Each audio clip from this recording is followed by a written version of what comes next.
cooking, we need to prep our chicken. My favorite way to do smoked chickens is actually to split them, either spatchcock with the breastbone out or entirely split in half. It gets me a lot more surface area for my seasoning, it gets me a lot more surface area for my smoke, but it also cooks a little bit more evenly and a whole lot quicker.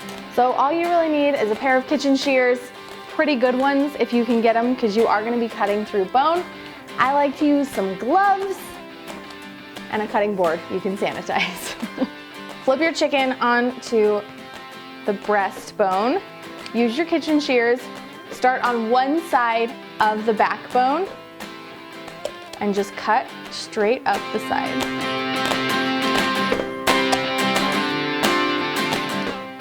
Use your shears. Repeat on the other side of the backbone. We're just going to remove it completely. Now you can keep your backbone and you can roast it later and make your own chicken stock, or you can discard it. We'll just set it aside for now. Flip your chicken over, take your shears, and just work directly up the breastbone in the center.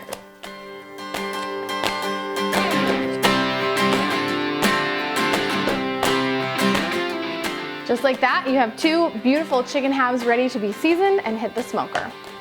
I've got my smoker preheated to 275 degrees. This will give me the smoke, but it's also a high enough temperature that I don't have to worry about the skin drying out and becoming rubbery. We'll get a nice golden brown, crispy skin on the outside. Chickens are pretty easy. They don't need a lot. I recommend drizzling with about a tablespoon of olive oil per chicken and then rubbing it in there. This barrier of fat will also help give you that nice golden brown on the outside of your chicken, but additionally, it'll help your seasoning stick really well. You can season your chickens with whatever you like, but because we're doing an Alabama white sauce, which is kind of a tangy, creamy sauce, I'm keeping my seasonings pretty classic, no sugar. This is my chicken seasoning. It's seriously perfect on chicken. That's why I call it chicken seasoning. But it has rosemary, thyme, garlic, onion, some smoked paprika, a little bit of cayenne, salt and pepper. It's a perfect chicken seasoning. I just get on there nice and even, and make sure to season both sides. Remember, that's one of the perks of having our chicken split in half.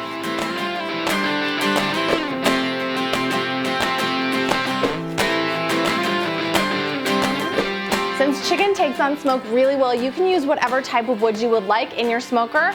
Right now I'm kind of obsessed with this oak and cherry mix. It gives me a bold flavor from the oak and a beautiful color from the cherry, but you can experiment.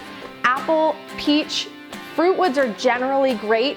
There are a couple of woods like maple and pecan that lend a really nice mild smoky flavor. So have fun with the type of wood that you use on this one, because it really can change the final product, and this is where you get to experiment a little bit and see what you like. These are going out onto the smoker, like I said, 275 degrees. I bet it'll take about an hour and a half to 2 hours, so just use a thermometer to keep track of your temperatures. We're shooting for an internal temp around 155 for this first part of the cook.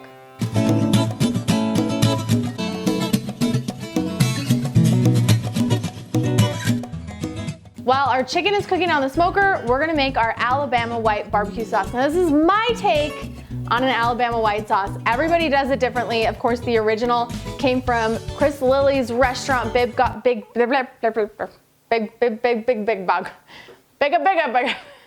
Now this is my take on an Alabama white sauce. The original comes from Big Bob Gibson's barbecue in Alabama. They obviously have the original. We've had to do what we can as civilians to interpret and create our own recipe. I worked on this one for a little while. I think it's pretty fantastic.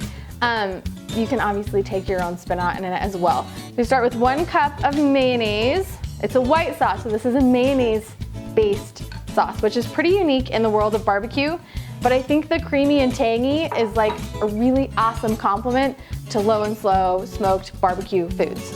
1/4 cup of apple cider vinegar, 2 tablespoons of brown sugar, little bit of sweetness, a tablespoon of brown mustard. This is kind of like a spicier deli mustard, which I really like. A teaspoon of lemon juice, a teaspoon of prepared horseradish.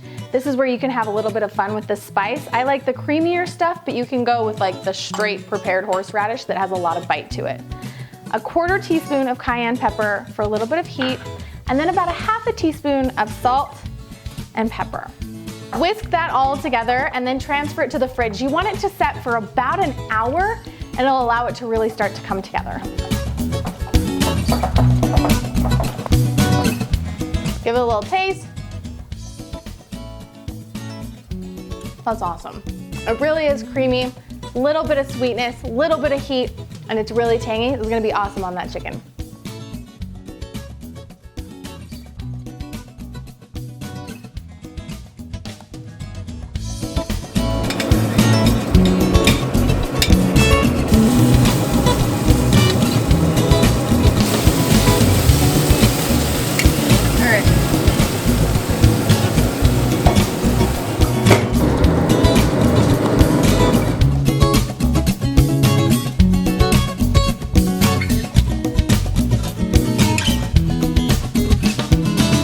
We pulled our chicken off at 165, let it rest for like 10 minutes and just smell it and try really hard not to eat it while it's resting. You can serve this as a half chicken with whatever sides you like. I have a ton of sides recipes on my website, or you can quarter it. Todd, I already know. I was gonna ask you if you're a leg or a breast guy, but I already know the answer. You're a leg guy. That's so hot. It's gonna burn my mouth. It's gonna burn your face. I'm gonna take a little, do you want me to just slice you a piece? So you don't burn your face off. Oh, it's so juicy. Look at that. That's like seeping out delicious juices. Can I dunk it in this? Oh yeah, so I reserved a little bit of the sauce, which you can drizzle. So this was before I dunked the chicken in at 155. But you can save a little bit of that sauce before you dunk so that you have some extra to drizzle on your chicken. Chris Lilly, your family knows what you're doing. I know. What they're doing? Yeah, he knows. They know what you're doing too. He knows what he's doing. All right, we have somebody else that wants to come try some chicken too. Do you want to come try some chicken, bud? Okay, come on in. I'll get you a piece. You can tell me what you think. Come here. What? All right, I got you a piece right here. You try it? What do you think? I like it. Can you do a big thumbs up? Okay, now you need to say, try our other recipes. Try all the recipes. You can find them all at heygrillhey.com, or you can click on this playlist to check out more delicious chicken recipes. We'll see you next time.